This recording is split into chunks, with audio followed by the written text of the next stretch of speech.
ಎಷ್ಟು ಸಾಧ್ಯ ಆಗತ್ತೋ ಅಷ್ಟು ಈ ಆಂಟಿಗಳಿಂದ ದೂರ ಇರಿ. ಆಕೆ ಕರಿತಾಳೆ, ಆದರೆ ನೀವು ಹೋಗೋಕ್ಕೆ ಹೋಗಬೇಡಿ. ನಿಮ್ಮ ಮನೆಯನ್ನು ಕಟ್ಟುವುದಕ್ಕಾಗಿ ಬೇರೆಯವರ ಮನೆಯನ್ನು ಹಾಳು ಮಾಡಬೇಡಿ. ನಿಮಗೆ ಹೊಟ್ಟೆ ಹಸಿವಾಗಿದೆ ಅಂತ ಹೇಳಿಬಿಟ್ಟು ಬೇರೆ ಪುರುಷನ ತಟ್ಟೆಯಲ್ಲಿನ ಅನ್ನವನ್ನು ಕದಿಯಕ್ಕೆ ಹೋಗಬೇಡಿ.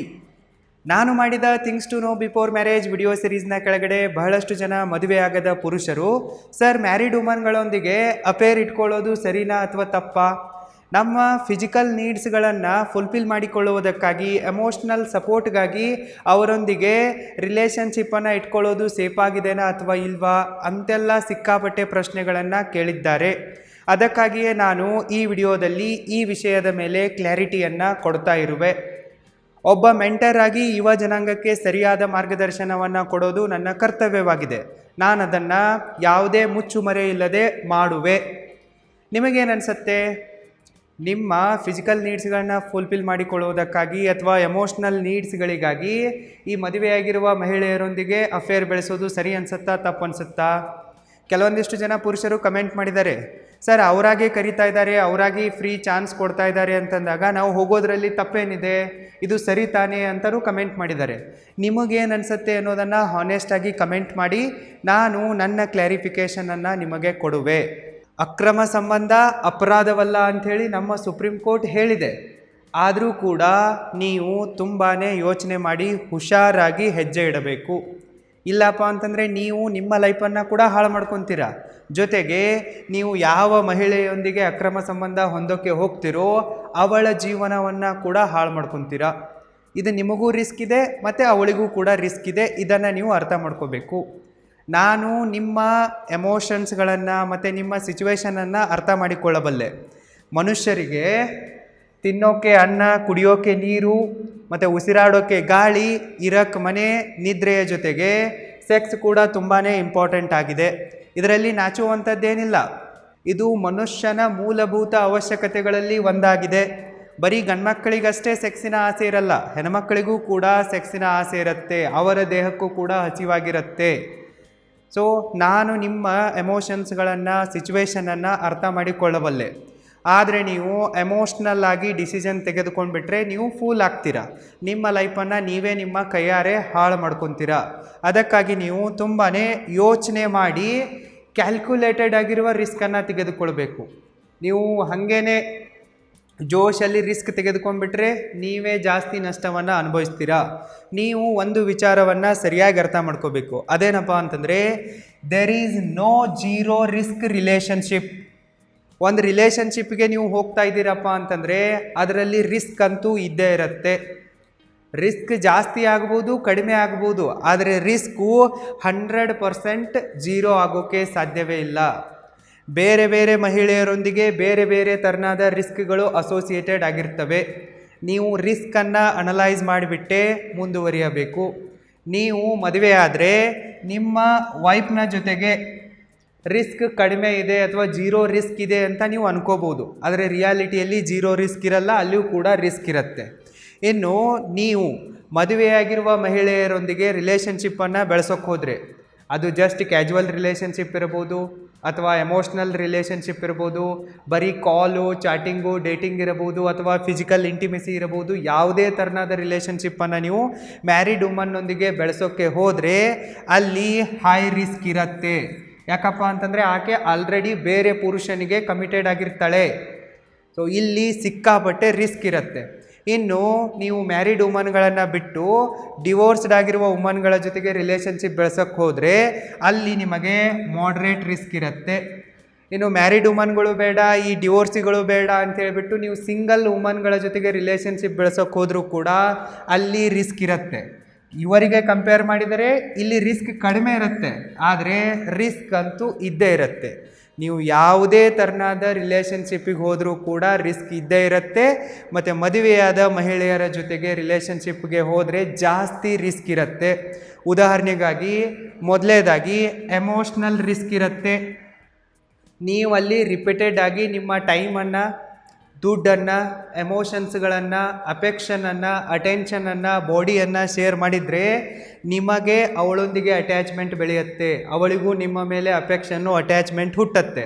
ಮತ್ತು ಈ ಅಟ್ಯಾಚ್ಮೆಂಟು ಎನಿ ಟೈಮ್ ರಿಲೇಷನ್ಶಿಪ್ ಕಾಂಪ್ಲಿಕೇಶನನ್ನು ಕ್ರಿಯೇಟ್ ಮಾಡಬಹುದು. ನಿಮಗೆ ಆಕೆ ಫುಲ್ಲಿ ಇಷ್ಟ ಆಗಬಹುದು, ಆಕೆಗೆ ನೀವು ಇಷ್ಟ ಆಗಬಹುದು. ಸೊ ಆಕೆ ನಿಮ್ಮನ್ನೇ ಮದುವೆ ಆಗ್ತೀನಿ ಅಂತೇಳಿ ಹಠ ಹಿಡಿದು ಕೂಡ್ಬೋದು, ಸಾಧ್ಯ ಇದೆ. ಸೊ ಮೊದಲನೇದಾಗಿ ಎಮೋಷ್ನಲ್ ರಿಸ್ಕ್ ಇದೆ. ಎರಡನೇದಾಗಿ ಲೀಗಲ್ ರಿಸ್ಕ್ ಕೂಡ ಇದೆ. ಸುಪ್ರೀಂ ಕೋರ್ಟು ಅಕ್ರಮ ಸಂಬಂಧ ಅಪರಾಧವಲ್ಲ ಅಂತೇಳಿ ಹೇಳಿಬಿಟ್ಟಿದೆ. ಆದರೆ ಬೇರೆ ಥರನಾದ ಲೀಗಲ್ ರಿಸ್ಕ್ಗಳು ಕೂಡ ಇರ್ತವೆ. ನೀವು ಈಗ ಮ್ಯಾರಿಡ್ ಆಗಿರಿ, ಅನ್ಮ್ಯಾರಿಡ್ ಆಗಿರಿ, ಆದರೆ ನೀವು ಬೇರೆ ವಿವಾಹಿತ ಮಹಿಳೆಯೊಂದಿಗೆ, ಪುರುಷನೊಂದಿಗೆ ರಿಲೇಷನ್ಶಿಪ್ಪನ್ನು ಬೆಳೆಸ್ತಾ ಇದ್ದೀರಪ್ಪ ಅಂತಂದರೆ ಅಲ್ಲಿ ನಿಮಗೆ ಬೇರೆ ಬೇರೆ ಥರನಾದ ಕಾಂಪ್ಲಿಕೇಶನ್ಗಳು ಬರ್ತವೆ. ನೀವು ಒಬ್ಬ ಮಹಿಳೆಯೊಂದಿಗೆ ರಿಲೇಷನ್ಶಿಪ್ನಲ್ಲಿದ್ದೀರಾ ಅಂತಂದರೆ ಅದು ಇಲ್ಲಿಗಲ್ ರಿಲೇಷನ್ಶಿಪ್ಪೇ, ಅಫೇರ್ ಅದು. ಸೊ ಅದನ್ನು ಆತ ಪ್ರೂವ್ ಮಾಡಿಬಿಟ್ಟು ಆಕೆಗೆ ಡಿವೋರ್ಸನ್ನು ಕೊಡ್ಬೋದು. ಆಕೆ ಕಳ್ಳಿ ಇದ್ದಾಳಪ್ಪ ಅಂತಂದರೆ ಆಕೆಗೆ ಅಲಿಮಿನಿಯನ್ನು ಕೂಡ ಆತ ಕೊಡಲ್ಲ. ಅವಳ ಲೈಫ್ ಲಾಂಗ್ ಖರ್ಚನ್ನು ಆವಾಗ ನೀವು ಹೊರಬೇಕಾಗತ್ತೆ. ನೀವು ಮದುವೆ ಆಗಿಬಿಟ್ಟು ನಿಮ್ಮ ಹೆಂಡತಿಯನ್ನು ಮನೇಲಿ ಬಿಟ್ಟು ಬೇರೆಯವರ ಹೆಂಡತಿ ಜೊತೆಗೆ ರಿಲೇಷನ್ಶಿಪ್ ಮಾಡ್ತೀನಿ ಅಂತಂದಾಗ ನಿಮ್ಮ ಹೆಂಡತಿ ಏನಾದರೂ ಕಂಪ್ಲೇಂಟ್ ಕೊಟ್ಟರೆ ಆವಾಗ ನಿಮಗೆ ಶಿಕ್ಷೆ ಆಗತ್ತೆ.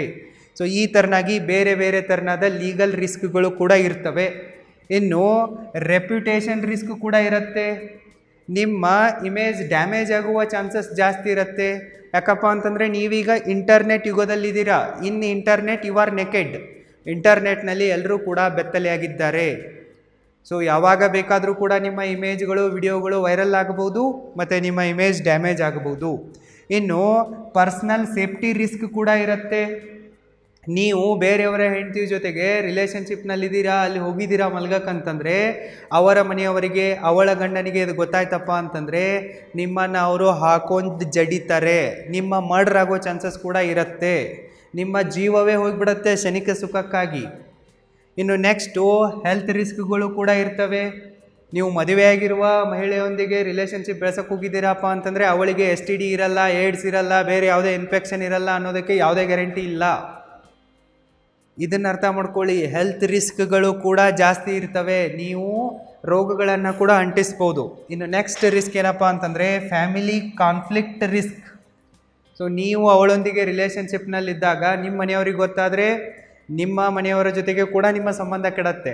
ಅವಳ ಗಂಡನಿಗೆ, ಅವಳ ಮನೆಯವರಿಗೆ ಗೊತ್ತಾದರೆ ಅಲ್ಲಿ ಕೂಡ ಸಂಬಂಧ ಕೆಡತ್ತೆ. ಅವಳಿಗೆ ಡಿವೋರ್ಸ್ ಆಗಿಬಿಟ್ರೆ ಆಕೆ ಬೀದಿಗೆ ಬೀಳ್ತಾಳೆ. ಇನ್ನು ಇವಳಿಗೇನು ಮಕ್ಕಳಾಗಿರ್ತಾವಲ್ಲ ಅವು ಕೂಡ ಬೀದಿಗೆ ಬೀಳ್ತವೆ, ತಾಯಿಯ ಪ್ರೀತಿಯಿಂದ ವಂಚಿತರಾಗ್ತವೆ. ಇಷ್ಟೆಲ್ಲ ದಂತಗಳಾಗ್ತವೆ. ಇನ್ನು ಲಾಸ್ಟ್ ರಿಸ್ಕ್ ಯಾವುದಪ್ಪ ಅಂತಂದರೆ ಬ್ಲ್ಯಾಕ್ ಮೇಲ್ ರಿಸ್ಕ್. ನಿಮಗೇನೀಗ ಆಂಟಿಗಳು ಕರೀತಾ ಇದ್ದಾರಲ್ಲ, ಬಾ ಬಾ ಅಂಥೇಳಿ ಪುಕ್ಸಟ್ಟೆಯಾಗಿ ಅದನ್ನು ಕೊಡ್ತೀನಿ, ಇದನ್ನು ಕೊಡ್ತೀನಿ, ಎಂಜಾಯ್ ಮೀ ಅಂತ ಹೇಳ್ತಾ ಇದ್ದಾರಲ್ಲ, ಅವರು ನಿಮ್ಮನ್ನು ಹನಿ ಟ್ರ್ಯಾಪಿಗೆ ಬೀಳಿಸೋದಕ್ಕಾಗಿ ಕರೆಯುತ್ತಾ ಇರಬಹುದು. ಬಹಳಷ್ಟು ಜನ ಇಂಥವರೇ ಇದ್ದಾರೆ ಈಗ. ಸೊ ಕರೆದು ಬಿಟ್ಟು ನಿಮ್ಮನ್ನು ಟ್ರ್ಯಾಪಲ್ಲಿ ಹಾಕೋದು, ನಿಮ್ಮನ್ನು ಅದಾದ ನಂತರ ಫೋಟೋಗಳನ್ನು, ವಿಡಿಯೋಗಳನ್ನು ಇಟ್ಕೊಂಡ್ಬಿಟ್ಟು ಬ್ಲ್ಯಾಕ್ ಮೇಲ್ ಮಾಡೋದು. ಈ ಥರ ನಿಮ್ಮನ್ನು ಹನಿ ಟ್ರ್ಯಾಪ್ ಮಾಡದೇ ಇದ್ದರೂ ಕೂಡ ನೀವು ಒಂದು ಸರ್ತಿ ಅವಳೊಂದಿಗೆ ಬೆತ್ತಲಾಗಿಬಿಟ್ರಪ್ಪ ಅಂತಂದರೆ ಕಂಟ್ರೋಲ್ ಅವಳ ಕೈಗೆ ಹೋಗುತ್ತೆ. ಕಂಟ್ರೋಲ್ ಅವಳ ಕೈಯಲ್ಲಿರೋದ್ರಿಂದ ಆಕೆ ನಿಮ್ಮನ್ನು ಹೇಗೆ ಬೇಕೋ ಹಾಗೆ ಮ್ಯಾನಿಪ್ಯುಲೇಟ್ ಮಾಡ್ತಾಳೆ. ನಿಮ್ಮನ್ನು ಫಿಸಿಕಲಿ, ಎಮೋಷ್ನಲಿ, ಮೆಂಟಲಿ, ಸೈಕಾಲಜಿಕಲಿ ಮತ್ತು ಫೈನಾನ್ಷಿಯಲಿ ಎಕ್ಸ್ಪ್ಲಾಯ್ಟ್ ಮಾಡ್ತಾಳೆ, ದೋಚ್ತಾಳೆ. ಸೊ ಈ ರೀತಿ ಆಗುವ ಚಾನ್ಸಸ್ ಕೂಡ ಇರುತ್ತೆ. ಸೊ ನೀವು ಯಾವುದೇ ಮಹಿಳೆಯ ಜೊತೆಗೆ ರಿಲೇಷನ್ಶಿಪ್ನಲ್ಲಿ ಹೋದರೂ ಕೂಡ ಇಷ್ಟೆಲ್ಲ ರಿಸ್ಕ್ಗಳು ಇದ್ದೇ ಇರ್ತವೆ. ಇದನ್ನು ನೀವು ಯಾವುದೇ ಕಾರಣಕ್ಕೂ ಇಗ್ನೋರ್ ಮಾಡಬಾರ್ದು. ಸೊ ಇದನ್ನು ಕೇಳಿದ ನಂತರ ನಿಮಗನ್ಸುತ್ತೆ ಸರ್ ನೀವು ಹೇಳೋದು ಸರಿ ಇದೆ, ಆದರೆ ನಾವು ನಮ್ಮ ಫಿಸಿಕಲ್ ನೀಡ್ಸ್ಗಳಿಗಾಗಿ ಏನು ಮಾಡಬೇಕು? ನಮಗಿನ್ನೂ ಮದುವೆನೂ ಆಗಿಲ್ಲ, ಜಾಬೂ ಇಲ್ಲ, ನಾವು ಬಿಸ್ನೆಸ್ ಮಾಡ್ತೀನಿ ಅಂತಂದರೂ ಯಾರೂ ಲೋನು ಕೊಡಲ್ಲ, ಏನು ಮಾಡಬೇಕು ಅನ್ನೋ ಪ್ರಶ್ನೆ ನಿಮ್ಮ ತಲೆಯಲ್ಲಿ ಬಂದೇ ಬರುತ್ತೆ. ಇದಕ್ಕೆ ಸೊಲ್ಯೂಷನನ್ನು ಕೊಡೋದಕ್ಕಿಂತ ಮುಂಚೆ ನಾನು ನಿಮಗೊಂದು ಇಂಪಾರ್ಟೆಂಟ್ ಆಗಿರುವ ಇನ್ಫಾರ್ಮೇಷನನ್ನು ಕೊಡೋಕ್ಕೆ ಇಷ್ಟಪಡುವೆ. ನೀವು ನಿಮ್ಮ ಲೈಫಿನ ಮೇಲೆ ಸರಿಯಾಗಿ ಫೋಕಸ್ ಮಾಡಿ.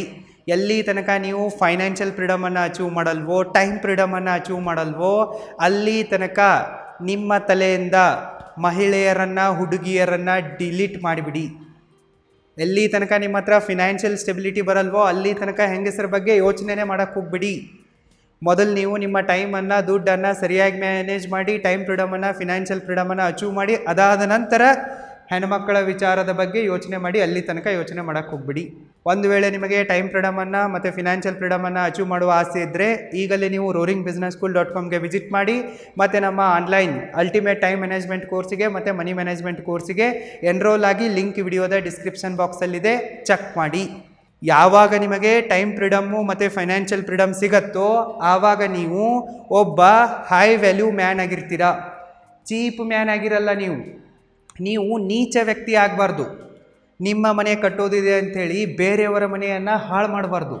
ನಿಮಗೀಗ ಹೊಟ್ಟೆ ಹಸಿದಿದೆ ಅಂತ ಹೇಳಿಬಿಟ್ಟು ಬೇರೆ ಪುರುಷನ ತಟ್ಟೆಯಲ್ಲಿನ ಅನ್ನವನ್ನು ಕದಿಯೋ ನೀಚ ಕೆಲಸ ಮಾಡಬಾರ್ದು. ಈಗ ಒಬ್ಬ ವ್ಯಕ್ತಿ ಯಾವುದಾದ್ರೂ ಓರ್ವ ಮಹಿಳೆಯನ್ನು ಮದುವೆ ಆಗಿದ್ದಾನೆ ಅಂತ ಅಂದ್ಕೊಳ್ಳಿ. ಆತ ಇವಳಿಗೋಸ್ಕರ ಎಲ್ಲವನ್ನ ಇನ್ವೆಸ್ಟ್ ಮಾಡ್ತಾ ಇರ್ತಾನೆ. ಆತ ಜೀವನ ಪೂರ್ತಿ ದುಡಿದು ಇವಳ ಮೇಲೇ ದುಡ್ಡು ಖರ್ಚು ಮಾಡ್ತಾ ಇರ್ತಾನೆ. ಇವಳೊಂದಿಗೆ ನೂರಾರು ಕನಸುಗಳನ್ನು ಕಟ್ಟಿಕೊಂಡು ಒಂದು ಮನೆಯನ್ನು ಗೂಡು ಕಟ್ಟಿರ್ತಾನೆ.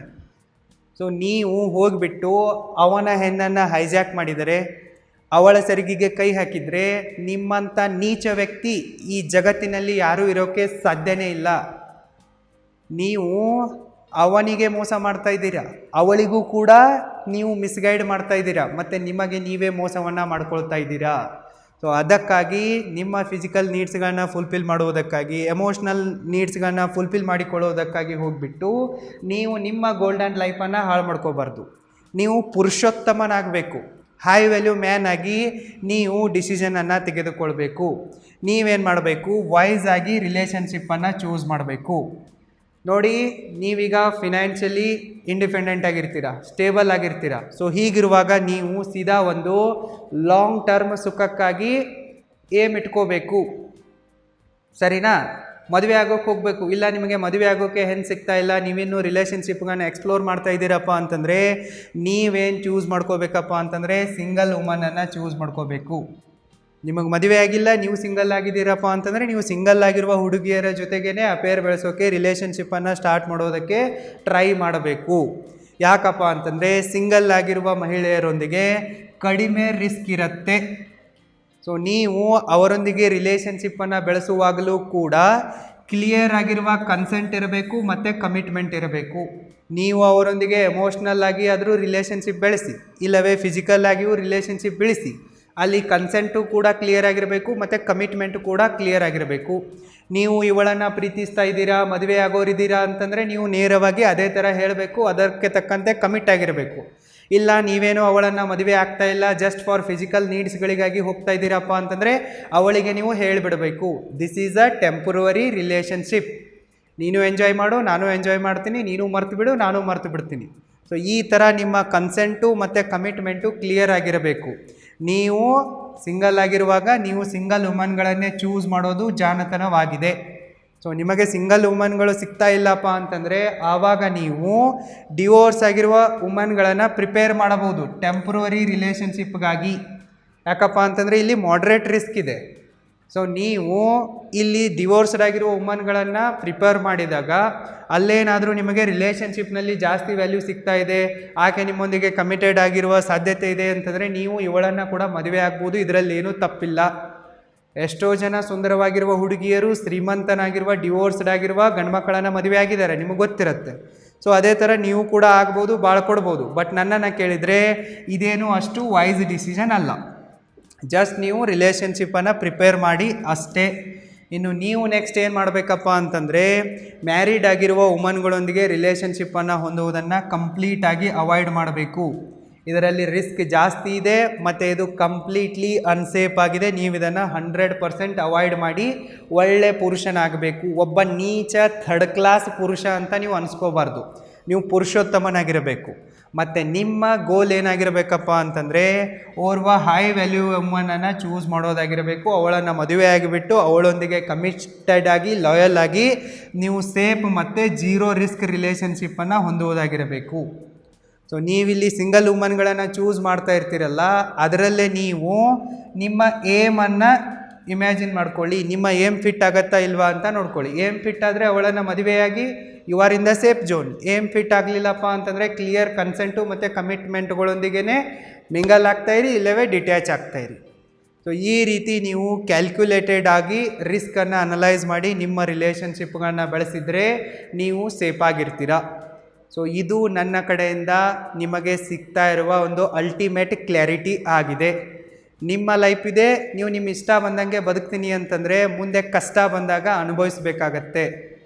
ಆವಾಗ ನಿಮ್ಮ ಎಮೋಷನ್ಸ್ಗಳು ನಿಮಗೆ ಸಾಥ್ ಕೊಡೋಲ್ಲ.